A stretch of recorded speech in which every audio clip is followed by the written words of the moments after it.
topics and opinions expressed in the following show are solely those of the host and their guests and not those of W4CY Radio, its employees, or affiliates. We make no recommendations or endorsements for radio show programs, services, or products mentioned on air or on our web. No liability, explicit or implied, shall be extended to W4CY Radio or its employees or affiliates. Any questions or comments should be directed to those show hosts. Thank you for choosing W4CY Radio.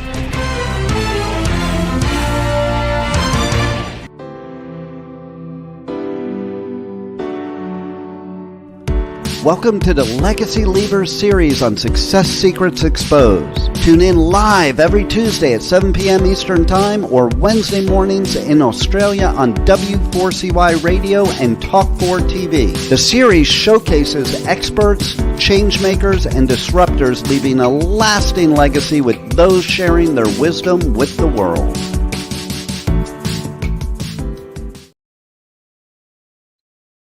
Good morning, good evening, and good day to you all, and welcome to another episode of Success Secrets Exposed. Today we've got a phenomenal topic on how will you document and leave your legacy. I have a beautiful guest today, is Bridget Cook Birch, whose clients call her the Book Whisperer. She is a New York Times and Wall Street Journal bestselling author, mentor, humanitarian, and speaker known for riveting stories of transformation. Her powerful work has been showcased on Oprah, Dateline, Netflix, Discovery Plus, A&E, CNN, Good Morning America, NPR, and in People, among many others. As the CEO and founder of Your Inspired Story, she hosts Inspired Writers Retreats, group coaching, and executive coaching. And her greatest passion is helping you discover the importance of your story and to become the leader in your own community and worldwide. So please help me welcome to the show, Bridget Cook Birch. Hello, Sally. So great to see you. I just absolutely love seeing you whenever we can. Thank you so much. I've been so excited and so waiting to be able to share you and your beautiful energy, and more importantly, your amazing passion that you have for these incredible people that have incredible stories. So thank you for sharing what you do with the world. It's very, very impactful and important. Well, thank you. Excited to be here today. Yeah, thank you. I'd love to start off the show. I know we sort of did a little bit of an intro, but I'd love you to sort of share a little bit more of, I suppose, the backstory of why and how you would describe your quest and the legacy that you're actually leaving. Well, it's fascinating, when you and I met and you learned that my publishing company is called Inspired Legacy Publishing, and everything that I am, that I stand for, is about inspiration, but also what is the highest good that we can leave on the planet.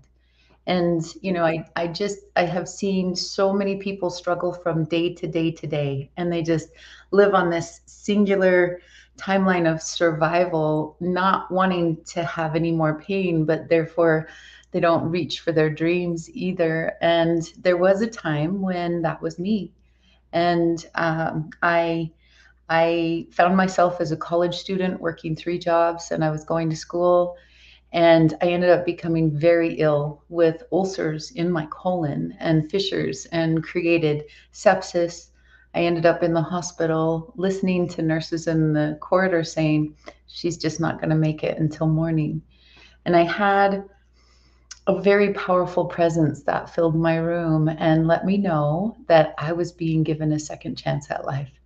And all of a sudden, I recognized that I would have the opportunity to fulfill my purpose, my reason for being here. Then in Japanese, they call it ikigai, your reason for breathing. And I found it. Before that moment, I didn't know what I was here on the planet for. After that, it was like I understood the story I'd been telling myself up until that moment, that I wasn't worthy, that I wasn't good enough, that life didn't hold a lot of promise for me.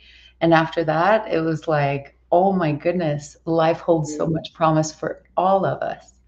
And so I absolutely love to be able to do that and to cull people's stories and allow them the space to witness powerful stories, but then also to be able to use those as tools for their greatest success. And that is Mm, in their terms, right, Sally? Because everybody has a different definition of success. And so that's yeah. my legacy, is to help people to be able to see, experience, and then be able to share what their legacy is on the planet, like you do. Yeah, thank you. And I think it's so important of that self-understanding of, the story, the story that we tell ourselves versus the story that propels us. And that we see that so much in the entrepreneurial journey, that is that, that roller coaster ride. And that all often, so often relates to the mindset of what's going on and the stories that we're telling ourselves. So to be able to bring these very powerful stories out of people, which I can imagine is a process in itself, because I know myself, we sort of tend to keep things close to the chest, so to speak. So I think that in itself is so liberating, and becomes so graceful and out into the world there as well. So thank you for that. Now, when we've spoken before, I know you've got some incredible authors that have got some incredible stories, and I'm getting goosebumps even just thinking about saying this and articulating it this well for you. But I'd love to talk about the key insights that you want your audience to take away as it relates to those business tools and those stories, etc. And one of the ways or one of the stories that I'm aware of is that you believe in the power of stories that can change the world. And I'm sort of thinking of Gary's sort of story there. So can I ask you to share a little bit of how powerful stories can actually change the world? Yeah, thank you. I appreciate that. So first of all, just as with my experience, I Mm, find that for authors, as they're writing down their stories, that the first person that the story changes is them, because good. all of a sudden they're seeing, oh, I do have a hero's journey or a shero's journey. I didn't realize that I was on one. Sometimes Mm, multiple. Certain people have been on multiple heroes journeys and they continue forward. It depends on the person, but to be able to recognize that you've gone through all these incredible steps and mm, that you have such beautiful power within you for your to witness your own transformation, to witness how you've made it through mm, beautiful things and hard things and crossed many different thresholds. Then there is this extra layer of transformation. So in the hero's journey, we call it, you come back with this elixir of life. And what it is, it's your secret sauce. It's yeah. the thing that makes you you and powerful. And it's also when people have grown enough that they're like, okay, I want to share instead of keeping it quite so closely held. I want to share because it's going to serve someone else. It's going to prevent greater pain. It's going to be a precursor, or it will lift someone in their darkest depths. And that's what I discovered in Gary's story. He and Lisa, his wife Lisa, they came to my Inspired Writers Retreat, and Lisa was the one that was supposed to be writing her book. And she has some phenomenal stories. So I will tell you, when she's not quite as busy, that woman will be out with a few books that will just knock your socks off. It's just that Gary had held his pretty close to the chest, and his was really tender. And he was this world-renowned sculptor already at the time when he came to my retreat. And sometimes, especially as successful business leaders, we are nervous about exposing some of the most raw and vulnerable parts of ourselves. Well, Gary chose, we talked over his story, and at the retreat, he shared some of his most vulnerable pieces of life, and then we decided to work together to bring this out into life. And just so that your listeners and viewers know, it's a story of incredible redemption. You see, Gary was being raised on an army base in Mannheim, Germany, a U.S. Army base, and he lost both his mother and his stepfather to murder-suicide when his father just became engulfed. His stepdad became engulfed in jealousy, and right in front of him. And so he and his baby brother were shipped back to Idaho, and he went to be raised in another home. And there it was like from the frying pan into fiery abuse and horrific circumstances, and nobody knew because the adults were working nights. And he had an older stepbrother that was daily threatening his life and committing atrocities on him. And so, Gary grew up under these circumstances, and for some, it can break them. And he had figured out that he could become bitter or better. And he found two things that really opened his world and helped him to rise from his dark night. And that was he found God, and then he also found art. So he was this famous painter by the time he was in high school. And when he found clay, oh, Sally, as you know, the whole world opened for him. It was just beautiful. And then, as you know, there is a deeper legacy because he was asked by Stephen Covey, who wrote 7 Habits of Highly Effective People. He was asked by Stephen if he would to honor Dr. Viktor Frankl on his deathbed, if he would come up with a symbol that denoted responsibility. Because Dr. Frankl, who wrote Man's Search for Meaning, he had survived several Nazi concentration camps. And fortunately, he was liberated, but his entire family was decimated by the Nazis. And so as he made his way back home into Vienna, Austria, he wrote his book in 9 short days.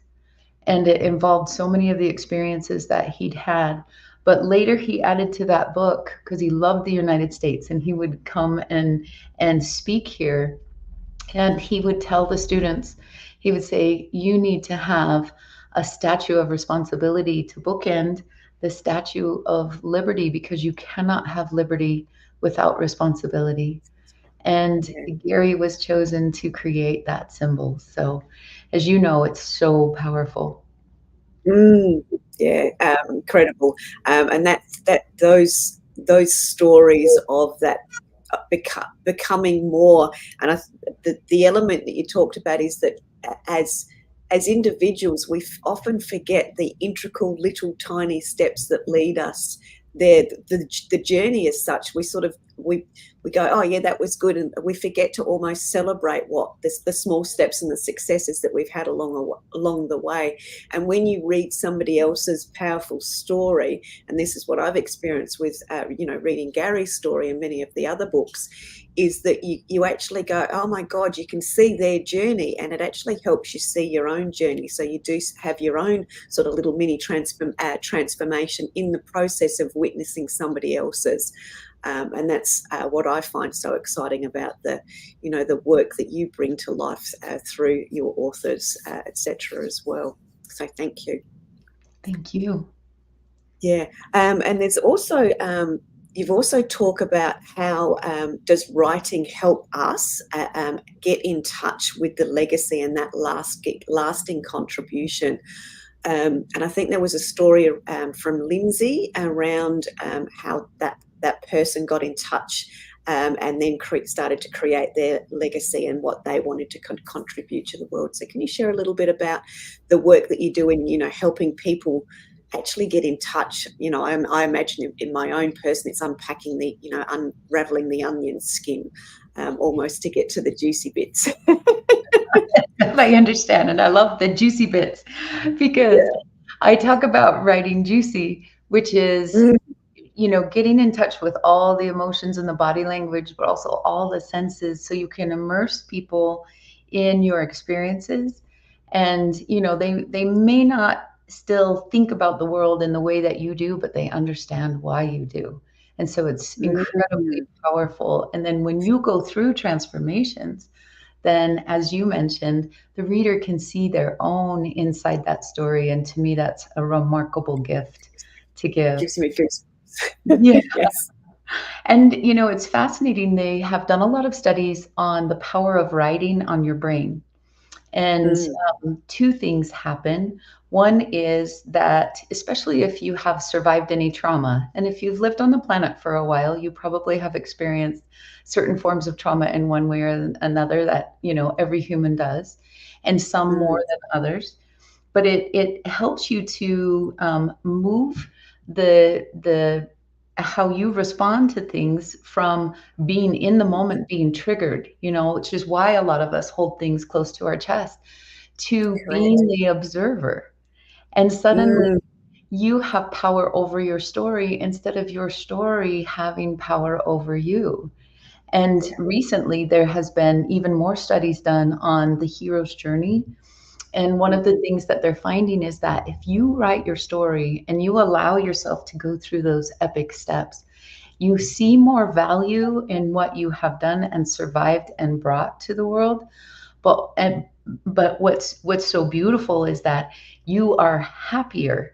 Your life has Mm. more meaning, and you're so much more clear on that gift and legacy that you have to give to the world. So I have strong suggestion for your viewers and your listeners, and that is to write down your story, to honor it, to witness it for yourself, and to open yourself up to more heroes' journeys too. To recognize, wow, I can make it through some hell and high water, and also come out on the other side a stronger person, a more effective leader, a more incredible, talented individual with gifts to share.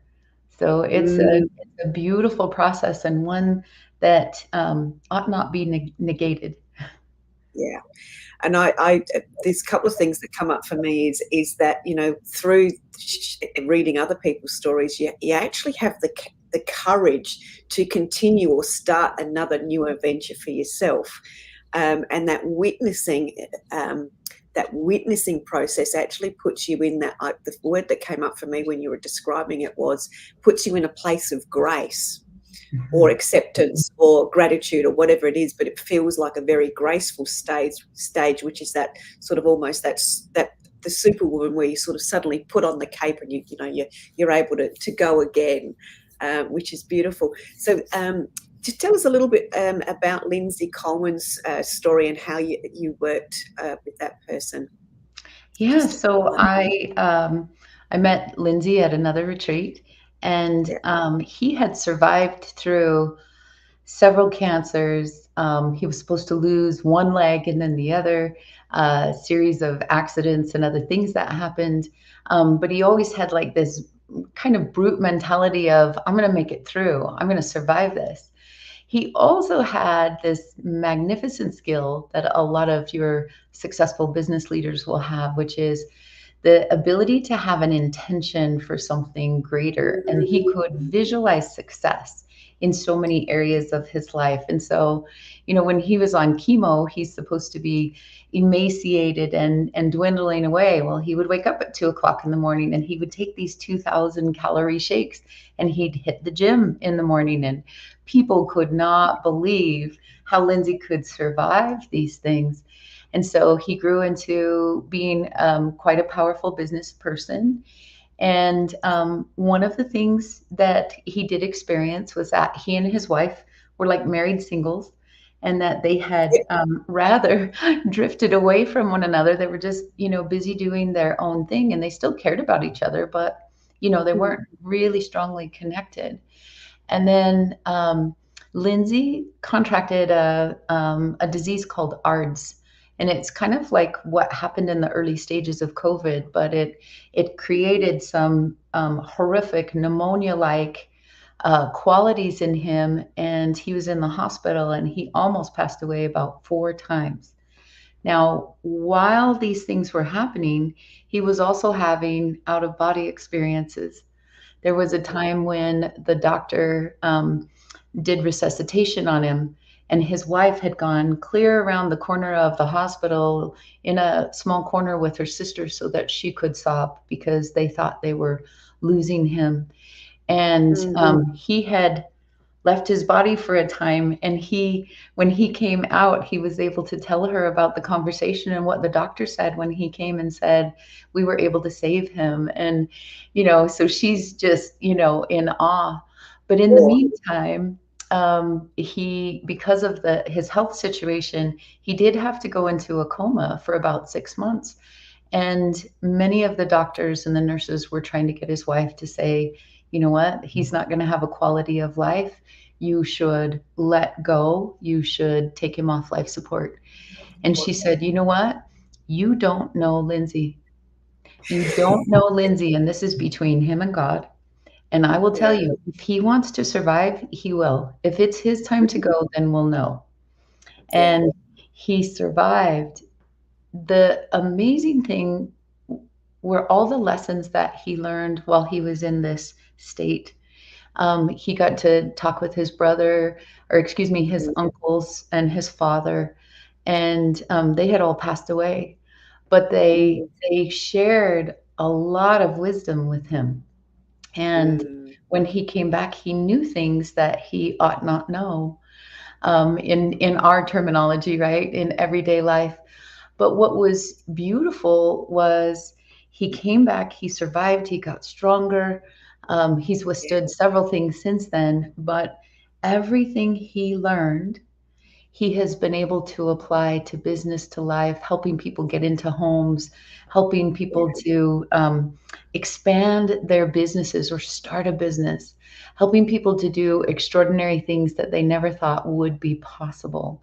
And he's like the impossibility king. Like he doesn't see the world the way we do. He is able to go around things and see what really works, and using that manifestation and visualization. And one of the most beautiful things is he underwent a surgery, and he had a very small chance at living, but he looked at his wife and he said, I love you, and I will be here to open my eyes and tell you I love you again. And so she was like, okay, I'm counting on it. And then he was going to do that. So he visualized before he went in for surgery that he would wake up. And those two have become thick as thieves, and they're so fun to be around and to watch because their love has deepened so greatly. So his gifts to the world have expanded outside, but also inside in a really magnificent way.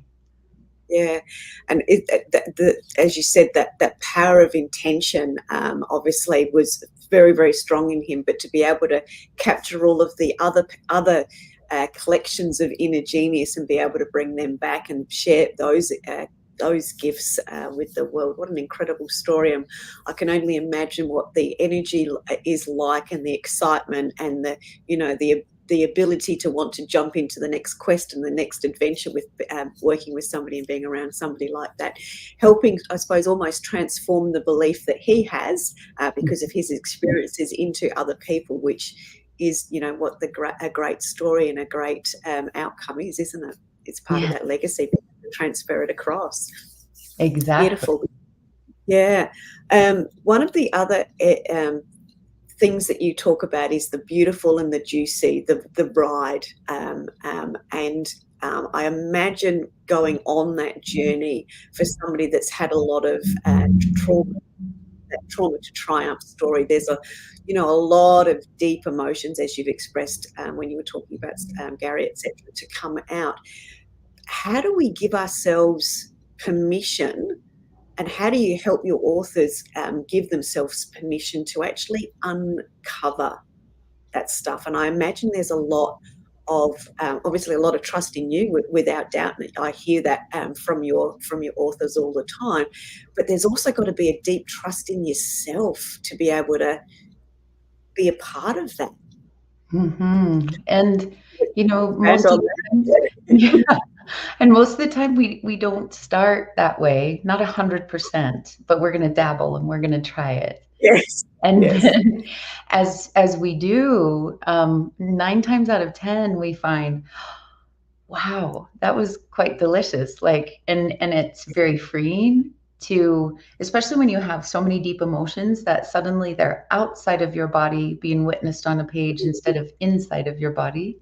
And so Yeah. that's really beautiful. But there are levels of permissions that it seems like an individual has to give themselves. And one of the things that I find is really important is for people to say, the first draft of my book is for me.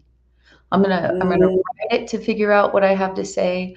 I'm gonna write it to tell all my truths. I'm gonna write it to be honest with myself. I'm gonna write it to see me as I am and mm, what I really have to offer the world.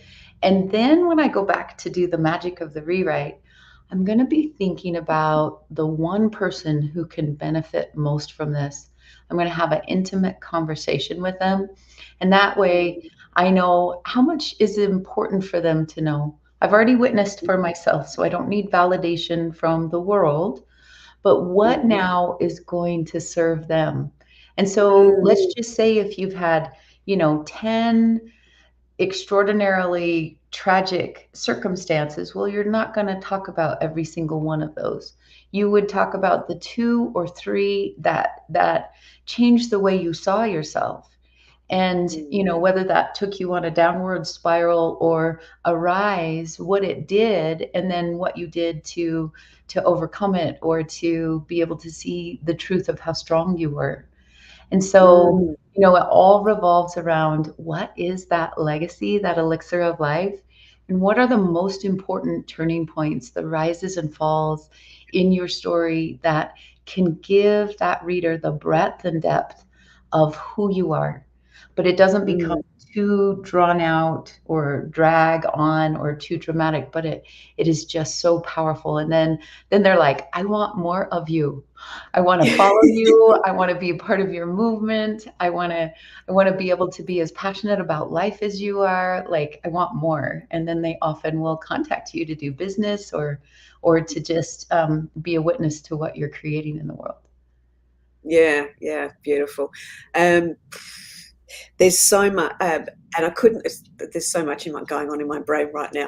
I couldn't agree with you more as it relates to the. Oh my God, this person is amazing. I want to be.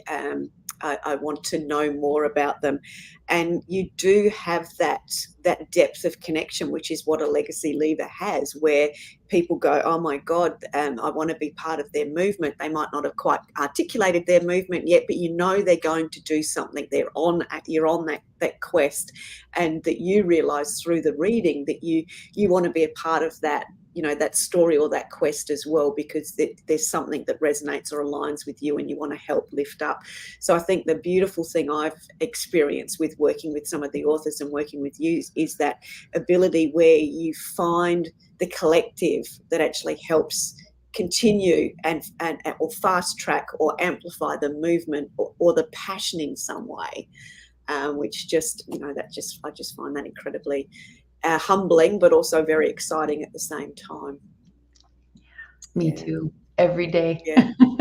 Yeah, I can totally imagine.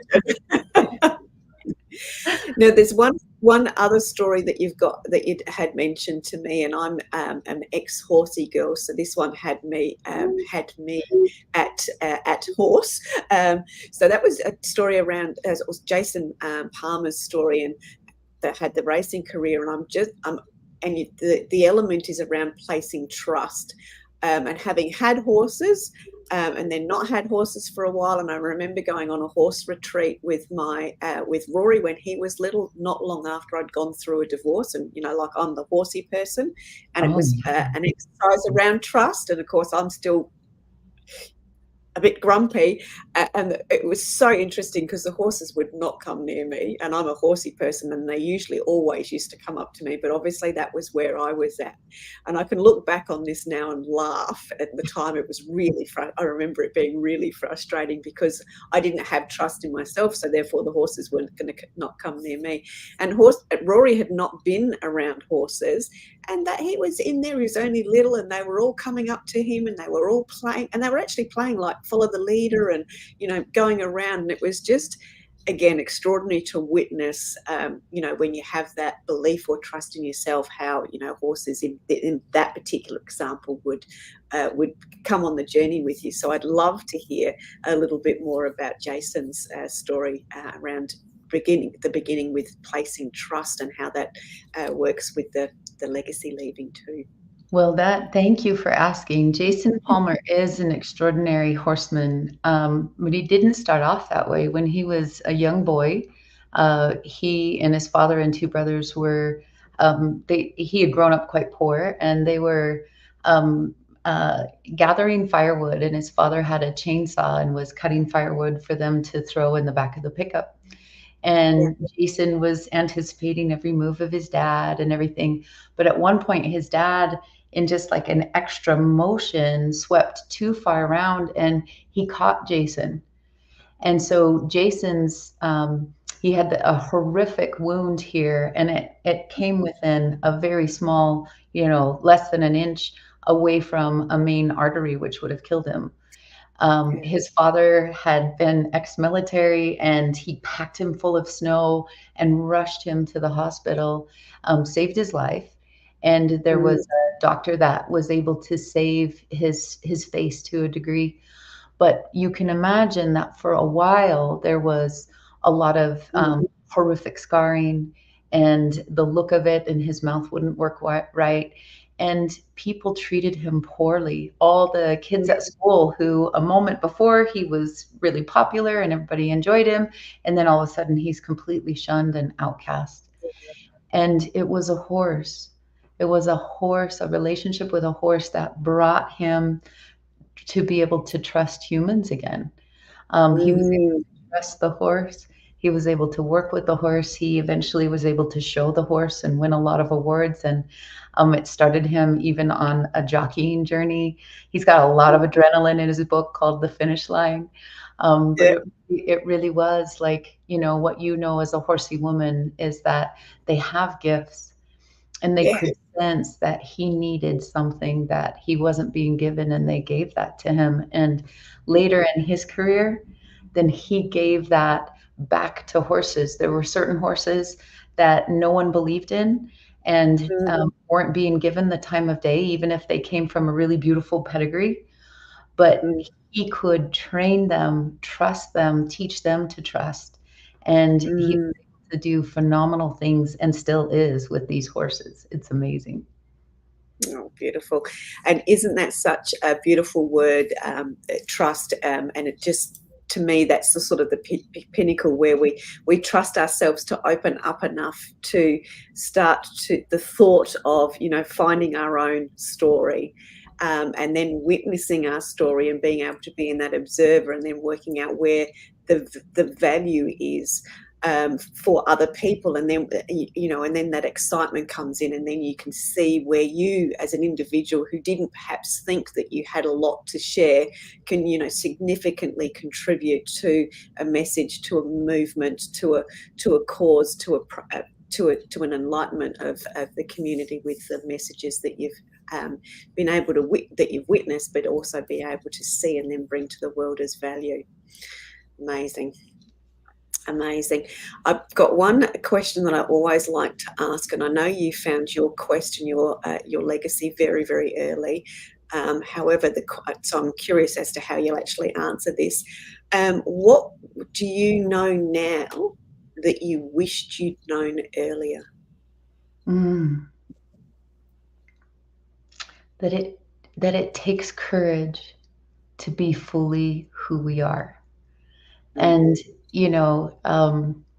there are gifts and miracles and blessings and success and all kinds of things.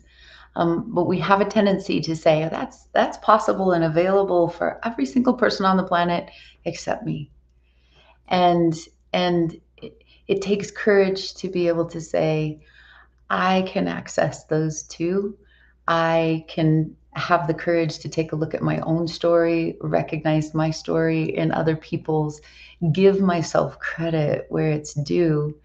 And I think I would encourage myself to have a lot more of that bravery and courage in taking a step forward in who I was sooner.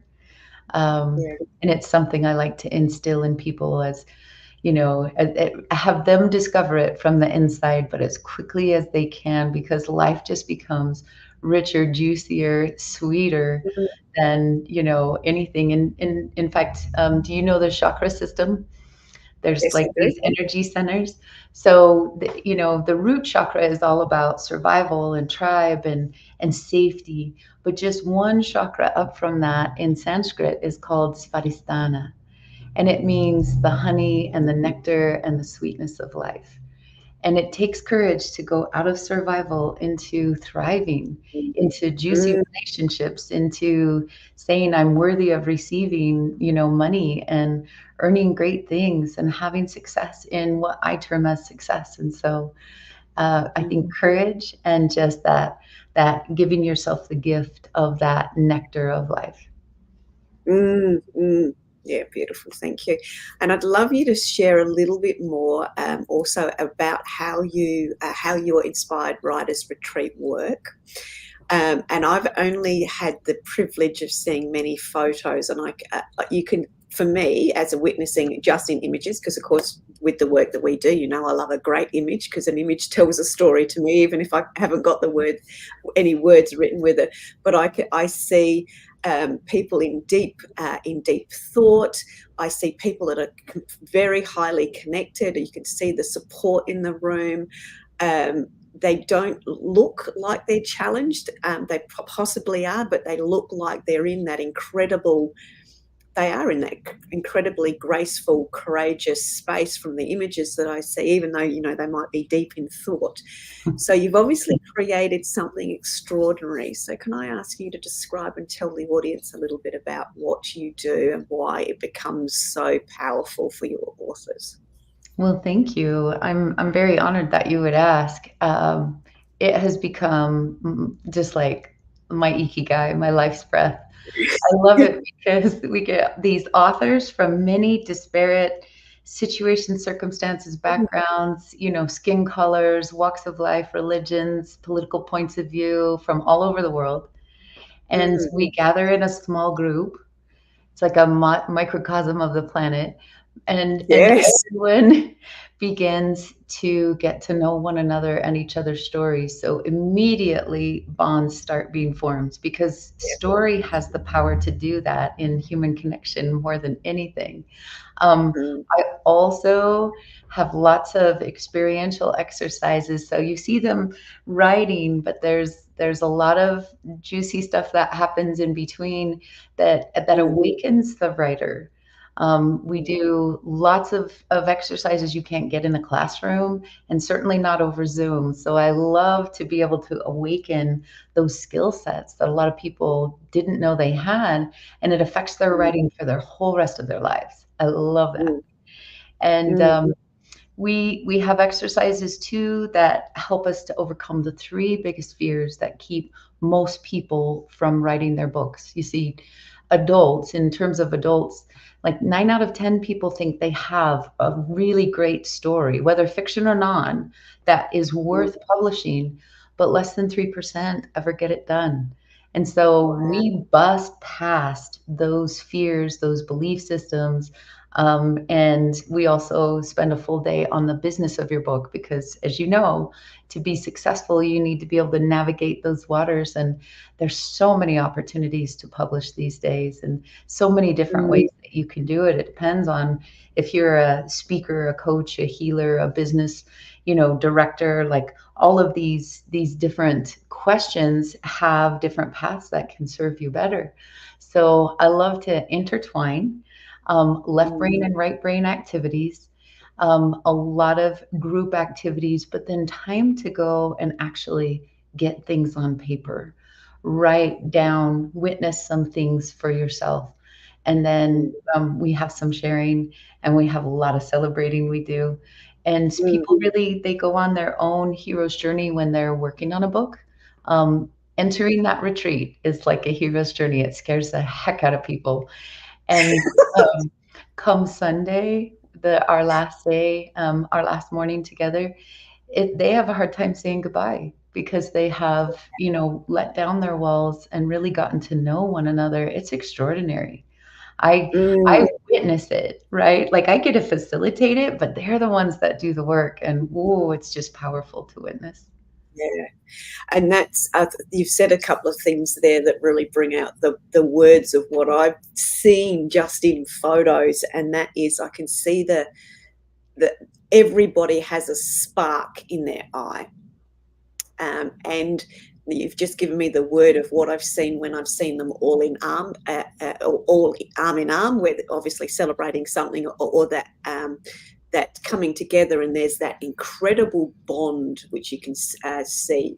And yeah, as I said, I'm only, for the audience, I'm only witnessing it, having seen some of the beautiful photos over time of this. But there's definitely that spark and that energy in everybody's eyes. They're lit up. They're ready. They're ready to go. They're on something, which is their journey, and then the incredible bond. There's an incredible bond you can see within the participants of the retreat, which is why it looks, from my perspective, to be so magical. Which is why, I know without a doubt it's that real legacy lever, and there's really, really amazing things occurring for the individual as an individual, but the collective because of the collective as well. And then obviously that ripples out into the world in many, many, many beautiful ways as well. Yeah, in fact, I'd love to share one thing. I had a retreat last September, and we did have people with these very disparate political points of view that ended up at this retreat. And they even admitted to each other and themselves, like, if I met you on the street, I wouldn't have liked you and I wouldn't have trusted you. But then in this retreat, they have this magical transformational experience. And that Sunday, like we always leave like an extra 2 hours for people to say goodbye as they're supposed to be packing and leaving, because it's, the contacts and communication and connection has been so deep. And so we just allow for that, and we love it because we know the retreat is a success if they have power in their story. They've risen beyond the power of the story over them. And they've also let their walls down enough that they can connect with someone from a different point of view. Like, that's huge. That same weekend is when the Hamas bombed Israel. And I don't care, what side someone is on the political spectrum, there's pain on both sides, right? And we saw what was possible on this one side of the spectrum in terms of violence towards people because of their backgrounds, because of their not being able to see eye to eye. And at the retreat, we saw the exact opposite. That happened when story was involved, when people could look each other in the eye, when they could share with one another. And I find that really extraordinary. I would love to see it more places more often. I think as a world, we could do some extraordinary things with story. Yeah. And isn't that the power of story and the ability to leave a legacy through a shared perspective? Yes. Yeah. Absolutely. I've got goosebumps on goosebumps. And that transformational experience that they're having is what is actually rippling out to the world as well. Absolutely amazing, Bridget. Thank you for sharing so much with us about the amazing work that you do, and the amazing transformations that occur in individuals that then bring that transformation to the world as part of the legacy and the way in which they want to contribute to making the world a better place. Absolutely amazing. So can I ask you to just share with the audience also too, how is the best way in which they can get in contact with you and find out more? We've currently got your website link going across the bottom of the screen for the ticker. But yeah, what's the easiest way for people to find you, reach out to you and have a chat? Wonderful. Well, the website is great. And also, I'm on Facebook and Instagram and LinkedIn, and I welcome new friends, new stories anytime. So I would love to see you. You can look me up, Bridget Cook Birch, and I'm known as the Book Whisperer, as you mentioned. And so you'll easily be able to find me, and I'm looking forward to hearing from you. Yeah, beautiful. Wonderful. Thank you. I've got goosebumps on goosebumps. I've got a lot of little scribbled notes written down. It's been an incredible conversation with you today, and thank you for sharing the insights that you've gleaned from the process that you helped take your authors through, but also the beautiful stories that you've shared that you've obviously been able to witness in other people. Incredible. Is there anything that we haven't covered that you would like to now share just before we end up? Got a couple of minutes left. Yeah, if you take anything away from today, it's that your own story can change you and it can change the world. And to have faith in that and have fun with that and be curious about it. That would be the one thing I would love for you to know. Yeah, beautiful. And I think that for me, courage was the word that came up for me, and the courage to be curious about where our own stories can actually take us from a self-discovery perspective, so we actually can find the juicy elixir of life for ourselves, and then help to share that elixir with other people as well. So beautiful. Thank you very much. Always a pleasure. Yeah, thank you so much. As you've witnessed today, everyone, a very, very beautiful person with an incredible gift of helping other people share their gifts with the world through story. So please do connect with Bridget. You will find her across all of the social media platforms. Her website is yourinspiredstory.com. An absolute pleasure to be around, as you've just experienced. So I wish you well, and do connect with Bridget, and we will look forward to seeing you again on another episode of Success Secrets Exposed. Bridget, again, thank you very, very much. Thank you. Such a pleasure. Thank you.